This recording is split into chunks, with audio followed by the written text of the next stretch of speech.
dia perasan yang ada suara datang dari kotak suara yang memberitahu dia tentang asal-usul diri sebenar dia.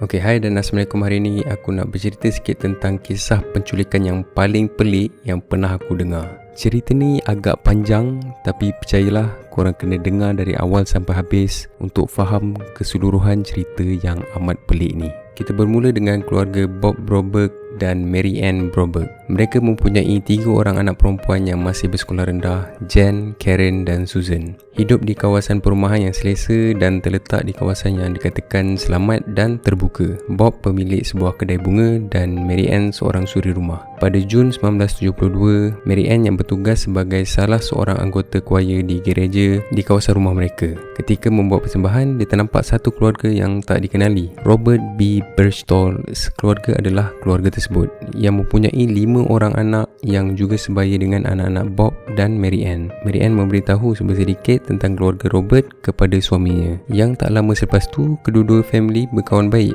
Bob dan Robert yang mempunyai persamaan di mana kedua-duanya mempunyai bisnes dan kedua-duanya mempunyai keluarga yang sederhana. Jadi mereka jadi lebih rapat, termasuklah Mary Ann dan juga isteri Robert iaitu Gail. Robert sekeluarga selalu datang berborak-borak dan selalu bermain dengan anak-anak Bob. Anak-anak Bob pun suka dan senang dengan kehadiran Robert yang boleh dikatakan sebagai ayah kedua untuk anak-anaknya. Tapi dalam 3 orang anak Bob ni, Jen menerima layanan yang lebih baik berbanding adik-adiknya. Jen pada ketika itu baru berusia 12 tahun. Lama kelamaan ada beberapa perkara yang mencurigakan terjadi. Pertama, Jen siap diberi nama manja iaitu Dolly oleh Robert. Kedua, Jen yang dahulunya tidur bersama adiknya dipisahkan oleh Robert yang menawarkan dirinya untuk membina pemisah antara tempat tidur Jen dan adiknya sebab Robert ni juga seorang penukang. Ketiga, ketika mereka ada sleepover di rumah Robert, Robert datang dan tidur di tepi atau di sebelah Jen. Dan ada antara perkara-perkara ni diketahui oleh Bob dan Mary Ann.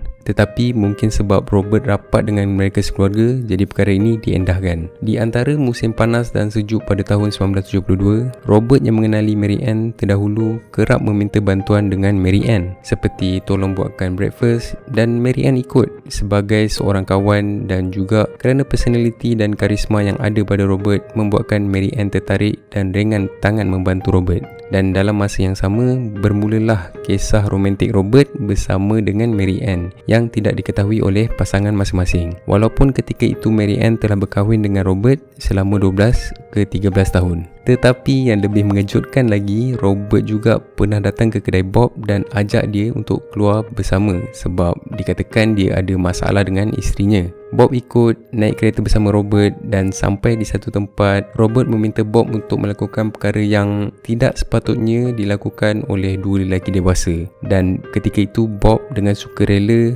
menerima pelawaan tersebut. Robert juga pernah berjumpa dengan psikologis selepas dinasihatkan oleh komuniti gereja tentang masalah dia. Dia berterus terang dengan Bob dan Mary Ann tentang perkara ini dan memberitahu tentang sejarah dia yang pernah mempunyai hubungan seksual ketika berumur 4 tahun. Jadi dia cakap dengan Bob dan Mary Ann salah satu cara untuk dia pulih daripada trauma tu adalah dengan bersama-sama dengan Jen, dan perkara ini dipersetujui oleh Bob dan Mary Ann. Dan perkara ini dikatakan terjadi sebanyak 4 kali seminggu selama 6 bulan. Pada 17 Oktober 1974, Robert meminta kebenaran untuk membawa Jen keluar dengan Mary Ann. Banyak alasan yang cuba diberikan oleh Mary Ann untuk melarang Robert, tetapi disebabkan Robert ini boleh dikatakan sweet talker, dia berjaya meyakinkan Mary Ann untuk membawa Jen keluar bersamanya, asalkan dibawa balik sebelum Bob balik ke rumah dari tempat kerjanya. Pada pukul 9 malam, Mary Ann dah start rasa risau. Kenapa tak balik lagi ni kan? Gail, isteri Robert, datang ke rumah mereka juga dalam keadaan risau. Tapi dia cuba jadi positif dan cakap yang dorang tak perlu risau, mungkin nanti dia balik. Walaupun Mary Ann dah suggest untuk telefon polis. Hari pertama kehilangan, dorang tak telefon polis. Tunggu hari kedua, dorang call polis. Tapi hari dorang telefon polis tu pada hari weekend. Polis di kawasan itu cuti, tapi boleh telefon polis di satu lagi kawasan. Tapi Mary Ann fikir, tak payahlah susah-susahkan polis, mungkin tak ada apa pun, mungkin diorang akan balik kejap lagi. Hari tu pun diorang tak balik juga. So dia fikir esok confirm dia akan call. Pada 22 Oktober 1974, hari kelima kehilangan, pegawai polis Pete Welsh menerima panggilan tersebut dan terus ke rumah Bob untuk mengambil keterangan. Daripada apa yang dikumpulkan, Robert Bernstall adalah seorang yang ramai kawan, mesra dan baik terhadap semua jiran-jirannya, termasuklah keluarga Bob. Pete berjumpa dengan Gail dan Gail memberitahu yang mereka ada motorhome, dan lepas Pete siasat, motorhome tersebut hilang. Dekat sini, Pete suspek yang Robert telah menculik Jen. Selepas mencari, akhirnya polis menemui kereta yang dipandu oleh Robert di sebuah taman. Pintu semen kereta pecah dan ada kesan darah dekat pintu pemandu. Terdapat jejak kaki dan tayar kereta di kawasan taman tersebut. Kemungkinan Robert meninggalkan kereta itu supaya nampak macam ada orang lain yang menculik mereka, tetapi polis jangka yang Robert sendiri yang membawa Jen ke dalam motorhome. Masuk minggu ketiga dalam penyiasatan, masih tidak menjumpai kelibat Robert dan Jen. Pete yang menyiasat kes ni mendapati yang Robert mempunyai keinginan bersama dengan budak kecil. Sebelum kes ni, ada 2 lagi kes yang sama dikaitkan dengan Robert, tapi kedua-duanya berjaya dipisahkan oleh keluarga masing-masing. Hari ke-35 selepas kehilangan Robert dan Jen, abang Robert bernama Joe menelefon keluarga Bob dan meminta kebenaran Robert untuk balik ke Amerika kerana Robert dan Jen telah pun berkahwin di Mexico dan ingin pulang ke rumah mereka. Robert perlukan kebenaran perkahwinan tersebut untuk dibenarkan pulang ke Amerika, tetapi telah ditolak oleh Bob dan Mary Ann. Joe meminta bantuan daripada pihak polis untuk trace panggilan telefon daripada Robert. Polis mengesahkan dia berada di Mexico dan terus membuat percubaan untuk menangkap Robert. Beberapa hari kemudian, pihak polis berjaya menahan Robert dan Jen dan dimasukkan di dalam penjara di Mexico. Di dalam tahanan, Robert sempat memberitahu Jen supaya jangan memberitahu Bob dan Mary Ann tentang beberapa perkara, terutamanya kisah alien, aktiviti seksual, dan pastikan Jen menjauhkan diri daripada ayahnya. Kalau Jen bagi tahu juga, banyak perkara yang buruk akan menimpa keluarganya. Salah satu contoh, bapanya akan dibunuh. Jen yang dalam ketakutan masih mempercayai semua kata-kata Robert. Okey, so apa cerita tentang alien ni pula kan? So kita dengar cerita daripada perspektif Jen. Pada hari kejadian yang Jen ditangkap, Jen dalam keadaan yang mamai, sekejap terlelap, kemungkinan daripada pil yang diberi oleh Robert yang dikatakan pil tu adalah pil alergi, tapi kemungkinannya adalah pil tidur. Jen sedang berada di dalam satu bilik motorhome. Dia perasan yang ada suara datang dari kotak suara yang memberitahu dia tentang asal-usul diri sebenar dia, yang dia adalah separuh alien dan ayah sebenar dia bukanlah Bob tetapi alien. Yes, alien.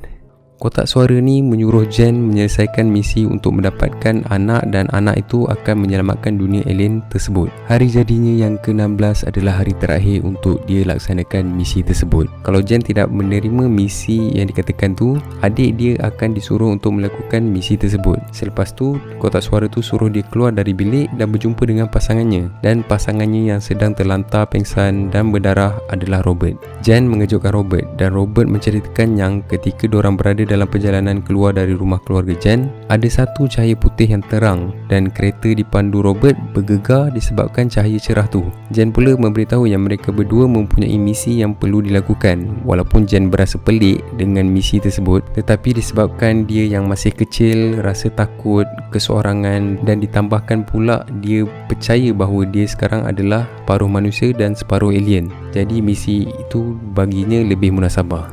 Kita berbalik-balik kepada Bob dan Mary Ann yang sampai ke Mexico untuk menjemput Jen balik ke Amerika. Mereka sampai di penjara dan bertemu dengan Jen yang kemudiannya bertanyakan tentang Robert. Kenapa tak bawa dia keluar sekali? Robert kemudian dibawa ke Amerika untuk dikenakan tuduhan menculik. Jen selepas dicek oleh doktor disahkan tiada trauma daripada gangguan seksual, dan Jen hidup kembali normal walaupun masih menjauhkan diri daripada ayahnya dan sentiasa memfikirkan tentang misi yang perlu diselesaikannya. Walaupun ayahnya tunjuk keratan akhbar yang menceritakan tentang penculikan tersebut, Jen masih berdegil. Pada hari Christmas, Gail, isteri kepada Robert, datang ke rumah dan meminta untuk berbincang bersama Bob. Selepas mereka berbincang, Bob memberitahu Mary Ann yang mereka perlu menghentikan pertuduhan ke atas Robert. Kalau tidak, Robert dan Gail akan memberitahu semua orang tentang hubungan Robert dengan Mary Ann. Dan tak mengejutkan, Bob dan Mary Ann bersetuju. Robert dilepaskan dan kembali balik bekerja dengan abangnya. Hidup kembali seperti normal. Robert selalu pergi ke gereja komuniti di situ dan semua menerima baik kehadiran dia, sama seperti Bob dan Mary Ann. Perlahan-lahan Robert kembali berjumpa dengan Jen dan bercakap tentang misi mereka berdua. Robert juga sering memberi surat cinta kepada Jan, dan Jan yang terasa dirinya dihargai turut membalas balik surat cinta yang diterimanya.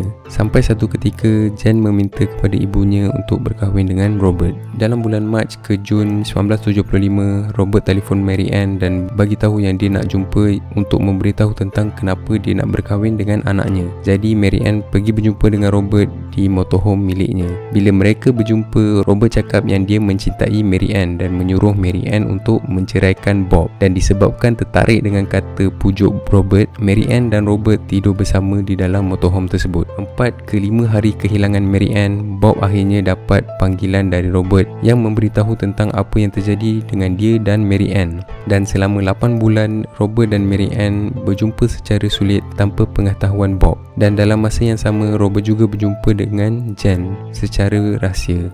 Bob mengambil keputusan untuk menceraikan Mary Ann dan membawa 3 anaknya sekali. Mary Ann rasa bersalah dan masih mahu memperbaiki hubungannya dengan suami. Dan tak lama selepas tu, Mary Ann berjaya memujuk Bob untuk kembali ke pangkuannya. Robert kemudiannya membuka satu tempat permainan di luar kawasan tempat tinggal mereka. Dia menelefon Mary Ann dan memaksa untuk menghantar Jan ke tempat permainan tersebut, dan Mary Ann mengikut arahan tersebut. Jan tinggal 2 minggu bersama Robert di dalam motorhome-nya. Robert menghantar kembali Jan, tetapi untuk kali kedua, Mary Ann menghalang dari Robert berjumpa dengan Jan dan memberi amaran supaya Robert tidak mengganggu keluarga mereka lagi. 10 Ogos 1976, Jan sekali lagi hilang. Kali ini Jan menghilangkan diri tanpa pengetahuan keluarganya dan juga Robert. Kerana takut dikecam oleh jiran dan media, mereka sekeluarga tidak memberitahu sesiapa pun tentang kehilangan kali kedua ni. Selepas 2 minggu, barulah Bob dan Mary Ann memberitahu polis untuk menyiasat. Disebabkan Robert sering menelefon kediaman Mary Ann, polis meletakkan tape recorder untuk merakam perbualan mereka selama 3 bulan. Robert sering menanyakan tentang berita Jan, dah jumpa ke belum, Mary Ann okey ke tak, dan macam-macam lagi. Dan Robert juga ada cakap yang dia dapat panggilan telefon daripada Jan. 90 hari selepas kehilangan, polis menjumpai motorhome yang diduduki oleh Robert, tapi Jan tiada di situ, dan Robert masih tegas memberitahu yang dia tidak tahu di mana hilangnya Jan. Masuk hari ke 102, polis nampak kelibat Robert yang menggunakan telefon, dan selepas dia selesai menggunakan telefon tersebut, polis perasan ada tanda pada buku telefon yang menunjukkan kemungkinan dia menelefon sebuah sekolah di California. Dan selepas pengesahan, Jan memang berada di situ tetapi menggunakan nama yang lain. Esoknya, FBI menangkap Robert dan Jan dihantar balik ke rumahnya. Jan balik ke rumahnya dengan keadaan murung dan tidak seperti dulu. Selepas 38 hari Jan berada di rumah, kedai Bob terbakar dan Bob menuduh Robert yang melakukan perkara tersebut kerana tidak memberi kebenaran Jan untuk bersama dengannya. Tapi Robert dalam penjara kan, macam mana dia boleh bakar kedai itu pula? Selepas polis membuat penyiasatan, dapat tahu yang Robert berkemungkinan mengupah 2 orang dari dalam penjara untuk membakar kedai Bob, tapi tak ada bukti yang kukuh untuk meletakkan kesalahan itu ke atas Robert. Robert pula tidak dikenakan tindakan kerana mahkamah memutuskan yang dia mempunyai masalah mental dan dimasukkan ke dalam pusat penjagaan atau pemulihan mental pada Jun 1977. Dalam masa 6 bulan, dia dibebaskan daripada pusat tersebut. Jun 1978, Jan yang masih memikirkan tentang misi alien dia masih risau dan panik, takut apa yang dikatakan kotak suara tu akan jadi kenyataan.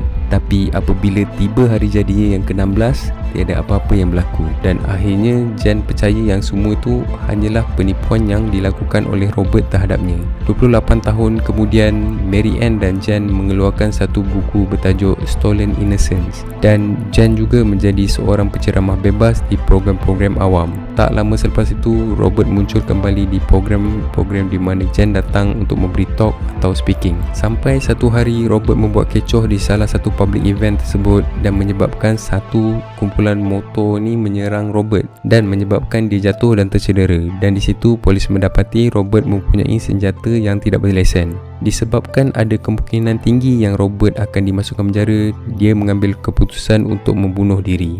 Robert B. Bernstall mati pada tahun 2005. Okey, itu sajalah kisah tentang penculikan yang paling pelik pernah aku dengar. Kalau korang suka lagi konten macam ni, korang boleh like, share, komen dan subscribe channel ni. And see you guys in the next video.